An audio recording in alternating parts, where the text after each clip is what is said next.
ಏನಪ್ಪ ನೀವು ತಲೆ ಕೆಟ್ಟತ್ತೆ ಅಂತೀರಾ? ಬಂಗಾರಕ್ಕೆ ನೀರು ಹಾಕ್ತಿದ್ದಾರೆ, ಇದೇನಾದ್ರು ಬೆಳೆಯುತ್ತಾ ಗಿಡ ಬೆಳೆದಂಗೆ ಅಂತ ಯೋಚನೆ ಮಾಡ್ತೀರಾ?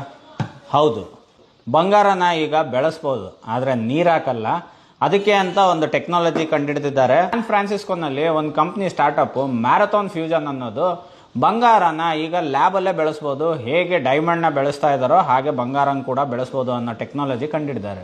ಇದು ಒಂದು ಆಕ್ಸಿಡೆಂಟಲ್ ಆಗಿ ಬೈ ಪ್ರಾಡಕ್ಟ್ ಆಗಿ ಬಂದಿರುವಂಥ ಟೆಕ್ನಾಲಜಿ. ಇದನ್ನ ಬಂಗಾರನೇ ಕಂಡುಹಿಡಿಬೇಕು ಅಂತ ಅವ್ರು ಹೋಗಿದ್ದಲ್ಲ.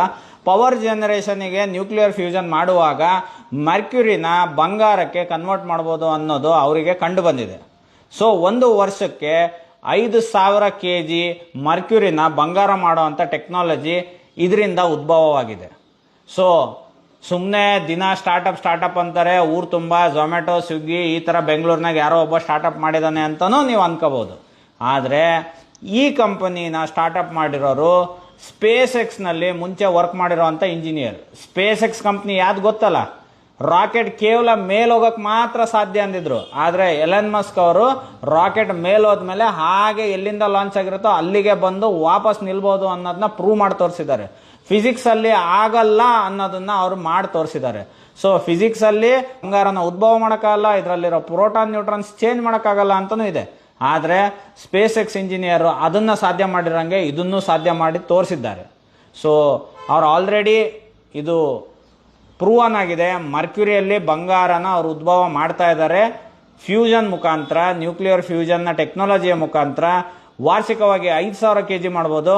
ಆದರೆ ಇದು ಮಾರುಕಟ್ಟೆಗೆ ಬಂದ ಮೇಲೆ ಇದರ ಬೆಲೆ ಬಂಗಾರದ ಮೇಲೆ, ನ್ಯಾಚುರಲ್ ಆಗಿ ಮೈನ್ ಮಾಡಿರೋ ಬಂಗಾರದ ಬೆಲೆನೇ ಇರುತ್ತೋ, ಇಲ್ಲ ಅದಕ್ಕಿಂತ ಕಾಸ್ಟ್ಲಿ ಆಗುತ್ತೋ, ಇಲ್ಲ ಅದಕ್ಕಿಂತ ಕಮ್ಮಿ ಆಗುತ್ತೋ, ಅದನ್ನ ಕಾದಿದ್ದು ನೋಡ್ಬೋದು.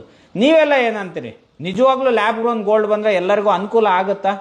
ಲ್ಯಾಬ್ ಗ್ರೋನ್ ಗೋಲ್ಡ್ ಮಾರುಕಟ್ಟೆಗೆ ಬರಬೇಕಾ? ಲ್ಯಾಬ್ ಗ್ರೋನ್ ಗೋಲ್ಡ್ ಅಲ್ಲಿ ಒಡವೆಗಳು ತಯಾರಾಗಬೇಕಾ? ಲ್ಯಾಬ್ ಗ್ರೋನ್ ಗೋಲ್ಡ್ ಏನು ನ್ಯೂಕ್ಲಿಯರ್ ಫ್ಯೂಷನ್ ಅಲ್ಲಿ ಆಗುತ್ತೋ ಅದರ ರೇಡಿಯೇಷನ್ 18 ವರ್ಷದ ತನಕ ಇದರಲ್ಲಿರುತ್ತೆ. ಸೊ 18 ವರ್ಷ ಇದನ್ನ ಪ್ರಿಸರ್ವ್ ಮಾಡಿ ಇಡಬೇಕಾಗುತ್ತೆ. ಆ ನಂತರ ಇದು ಬಳಕೆಗೆ ಯೋಗ್ಯವಾದ ಬಂಗಾರ ಆಗುತ್ತೆ. ಸೊ ಮುಂದೆ ಟೆಕ್ನಾಲಜಿ ಇನ್ನು ಜಲ್ದಿ ರೇಡಿಯೇಷನ್ ಇಲ್ದಲೆ ಬರೋ ಅಂಥದ್ದು ಕಂಡುಹಿಡಿತಾರೋ ಏನೋ ನೋಡೋಣ. ಹಾಗೂ ಡೈಮಂಡಿಗೆ ಕಾರ್ಬನ್ನ ಬೇಸ್ ಮೆಟಲ್ ಅಂದರೆ ಕಾರ್ಬನ್ನ ಬೇಸ್ ಆಗಿ ಇಡ್ಕೊಂಡು ಅದನ್ನು ಗ್ರೋ ಮಾಡ್ತಾರೆ. ಬಂಗಾರಕ್ಕೆ ಮರ್ಕ್ಯುರಿನ ಬೇಸ್ ಮೆಟಲ್ ಆಗಿ ಯೂಸ್ ಮಾಡಿ ಅದನ್ನು ಗೋಲ್ಡಾಗಿ ಕನ್ವರ್ಟ್ ಮಾಡ್ತಾರೆ. ಹಾಗೂ ಲ್ಯಾಬ್ ಗ್ರೋನ್ ಡೈಮಂಡ್ ಹೇಗೆ ಮಾರ್ಕೆಟ್ಗೆ ಲಗ್ಗೆ ಇಟ್ಟಿದೆಯೋ ಅತಿ ಶೀಘ್ರದಲ್ಲೇ ಲ್ಯಾಬ್ ಗ್ರೋನ್ ಗೋಲ್ಡ್ ಸಹ ಲಗ್ಗೆ ಇಟ್ಟು ಎಲ್ಲರಿಗೂ ಅಫೋರ್ಡಬಲ್ ಪ್ರೈಸಲ್ಲಿ ಗೋಲ್ಡ್ ಸಿಗುವಂಗಾಗಲಿ. ಈ ವರಮಹಾಲಕ್ಷ್ಮಿ ಹಬ್ಬದಲ್ಲಿ, ಬರುವ ವರಮಹಾಲಕ್ಷ್ಮಿ ಹಬ್ಬದಲ್ಲಿ ಲಕ್ಷ್ಮವ್ವನ್ ನಾನು ಈ ಥರ ಕೇಳ್ಕೊತೀನಿ. ಇದೇ ಥರ ಇಂಟ್ರೆಸ್ಟಿಂಗ್ ವಿಡಿಯೋಗಳಿಗಾಗಿ, ಇದೇ ಥರ ಇಂಟ್ರೆಸ್ಟಿಂಗ್ ಮಾಹಿತಿಗಳಿಗಾಗಿ ಬಂಗಾರದಂತ ಫಾಲೋ ಬೆಳ್ಳಿ ಅಂತಲೇ ವಜ್ರಗಳಂತ ಕಮೆಂಟ್ನ ಕೊಡೋದನ್ನ ಮರಿಬೇಡಿ.